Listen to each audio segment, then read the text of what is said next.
C'est à la fois un anniversaire, une journée forte en patriotisme et la fin d'une lutte de 50 ans. Il y a 50 ans, le 6 novembre 1975, la marche verte est organisée par Feu le Roi Hassan II pour relier, ici, Tanger, vers le Sahara alors occupé par les Espagnols. Le Maroc veut récupérer ce territoire dont il revendique la souveraineté.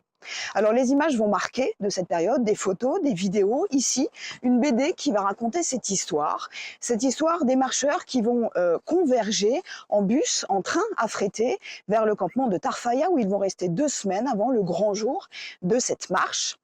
Au total, 350 000 personnes vont y participer. Alors, cette année, eh bien, des expositions, des spectacles, jusqu'à des rallyes automobiles vont changer de cap, direction le sud.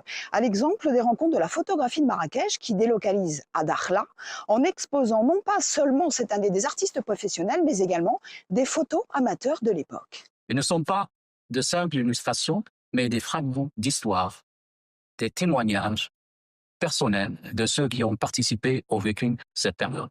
Ils représentent la diversité humaine et l'engagement citoyen derrière la marche verte. Nous sommes fiers et honorés de cette édition qui coïncide avec un événement historique du 31 octobre à l'Ouest d'Ignon. Ce 31 octobre 2025, date de la reconnaissance par les Nations Unies du plan d'autonomie marocain. 50 ans presque jour pour jour après les revendications de la marche verte, ce jubilé devient donc une victoire et c'est tout cela que fête le Maroc ce jeudi.